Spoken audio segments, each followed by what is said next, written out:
চোখের সমস্যা হচ্ছে বাচ্চাদের ব্রেনের সমস্যা হচ্ছে, বাচ্চাদের মানসিক সমস্যা হচ্ছে, এটার জন্য মোবাইল দায়ী। পুরো শিক্ষা ব্যবস্থাটাকে আবার রুট লেভেল থেকে ঢেলে সাজাতে হবে। আমাদের শিক্ষা ব্যবস্থায় বেশ কিছু না অনেক বেশি গলদ আছে। যদি সচেতন শিক্ষাবিদরা যদি এটা নিয়ে কাজ করে তাহলে এটার পরিবর্তন সম্ভব।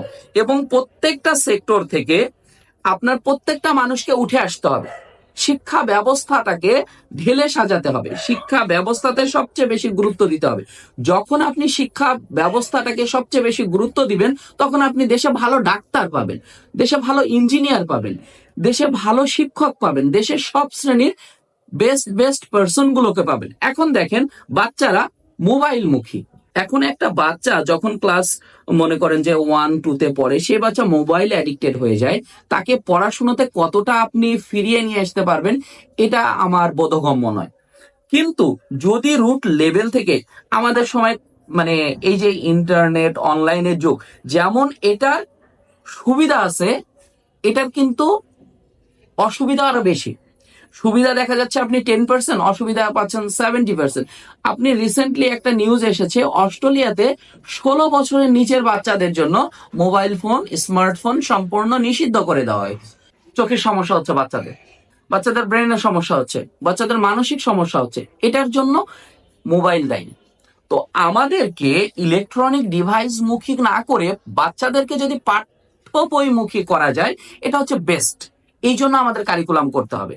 আমরা যদি একটা শিক্ষা ব্যবস্থাকে দাঁড় করাতে চাই তাহলে আমাদের শিক্ষকদেরকে সবার আগে গড়ে তুলতে হবে। শিক্ষকরা যদি সবার আগে গড়ে ওঠে তাহলে শিক্ষা ব্যবস্থা দাঁড়িয়ে যাবে। তাহলে শিক্ষকদেরকে আমরা কিভাবে গড়ে তুলতে পারি? আমরা প্রথমেই নিয়োগ পরীক্ষায় স্বচ্ছতা নিব, সৎ যোগ্য প্রার্থীকে নিয়োগ দিব। পাশাপাশি আমরা নিয়োগ, একটা ভালো স্টুডেন্ট মানেই কিন্তু ভালো শিক্ষক না। আমরা অবশ্যই তাকে একটা প্রশিক্ষণ সেশন রাখবো বা ট্রেনিং আপ সেশন রাখবো, যেখানে আমরা ডেমো ক্লাসের মাধ্যমে একটা টিচারকে আমরা অবজার্ভ করব। আফটার দ্যাট সেই টিচারকে, আমাদের টিচাররা দেখবেন কোর্স প্ল্যান নাই, সো টিচারদেরকে একটা কোর্স প্ল্যানের আওতায় নিয়ে আসতে হবে।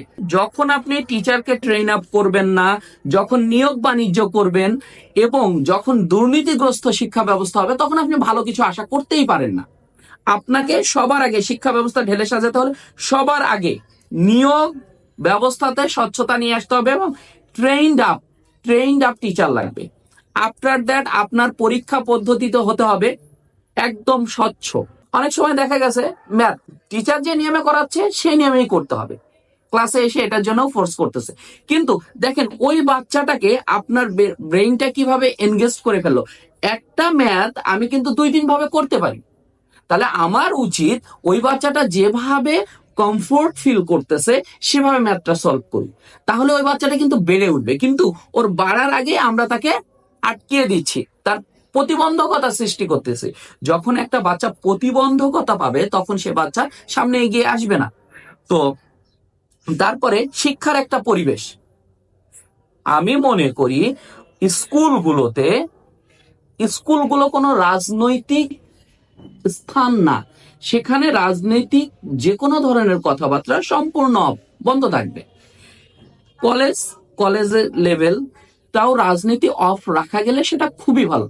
অনার্স লেভেল এটা আমি বলতে চাচ্ছি না, ইউনিভার্সিটির বিষয়ে প্রত্যেকটা তখন ব্যক্তি স্বাধীনতা থাকে, তখন রাজনীতি করতে পারে, সেটা তাদের ব্যক্তিগত বিষয়। বাট রাজনীতির একটা এজ থাকা উচিত। হ্যাঁ, রাজনৈতিক বিষয় সম্পর্কে তারা জ্ঞান অর্জন করতেই পারে, জ্ঞান অর্জন করাটা প্রয়োজন। সো এই জায়গায় আপনি দেখেন বিভিন্ন নিউজে আসতেছে কিশোর গ্যাং এর প্রভাব, কেন কিশোর গ্যাং বেড়ে উঠতেছে, মাদকের প্রভাব, কেন মাদক বেড়ে উঠতেছে, এগুলো কেন নিয়ন্ত্রণের বাইরে। এগুলো নিয়ন্ত্রণে আসতে হবে। একটা দেশে যখন আইনের সুশাসন থাকবে, স্বচ্ছতা থাকবে, জবাবদিহিতা থাকবে, দুর্নীতি মুক্ত থাকবে, তখন সে দেশটা এগিয়ে যাবে। তো আমাদের সবার আগে শিক্ষা ব্যবস্থাটাকে ঢেলে সাজাতে হবে। এখানে টিচারদেরকে ট্রেন আপ করতে হবে, টিচারদেরকে ক্লাসে পড়াতে হবে, টিচাররা ক্লাসে পড়াবে, টিচাররা ক্লাসে অবশ্যই পড়াতে হবে। যদি না পড়ায় তাহলে একটা বাচ্চা শিখবে না। এবং শিক্ষার সুষ্ঠু পরিবেশ থাকতে হবে। আর যদি সম্ভব হয়, পসিবল হয়, বাচ্চাদেরকে ইলেকট্রনিক ডিভাইস থেকে দূরে রাখতে হবে।